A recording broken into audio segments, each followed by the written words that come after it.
In this video, I will be showing you images and videos of people that have been directly and indirectly affected by this horrific conflict.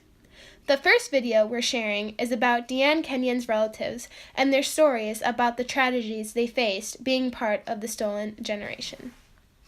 Like many countries formed under colonialism, Australia has a pretty horrible track record of mistreating its Indigenous people, the Aboriginals and Torres Strait Islanders, many of whom have become known as the Stolen Generation. Why do they call it the Stolen Generation? Because it was a whole generation of kids that was taken from their homes.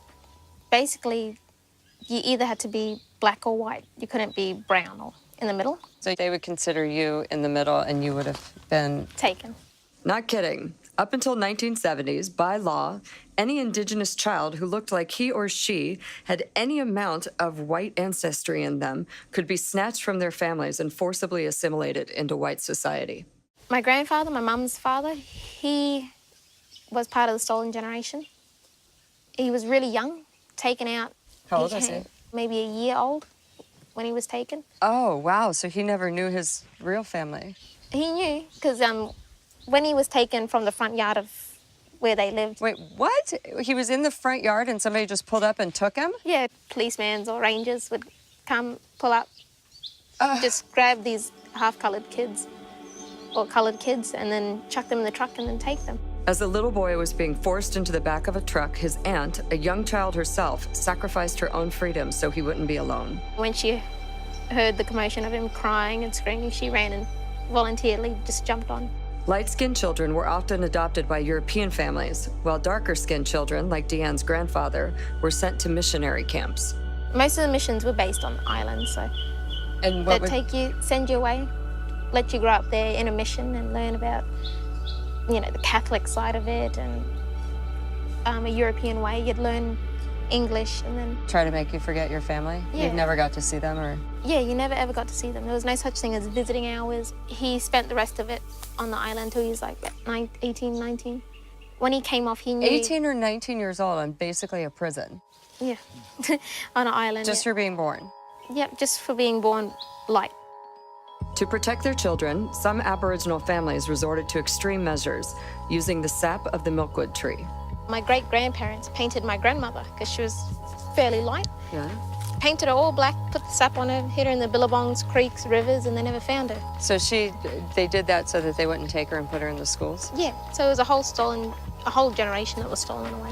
Oh. But lucky for the tree and the paint, my grandmother wasn't, so. Huh. Wow.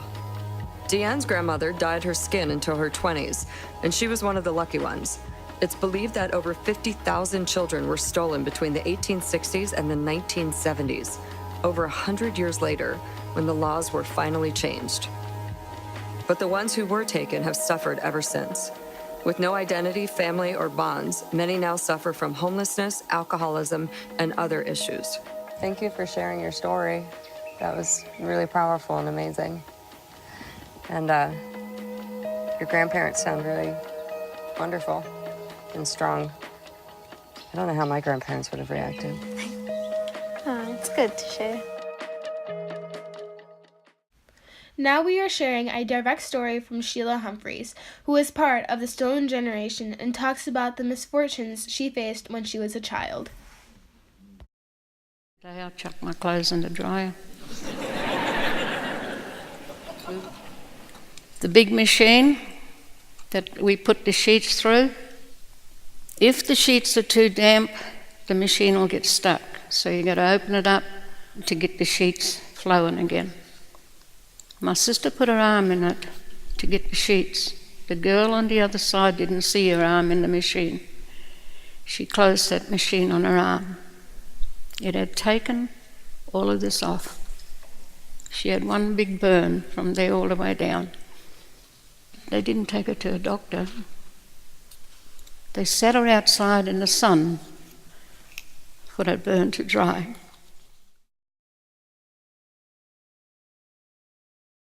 With chilblains, stone bruises, abscess, you name it.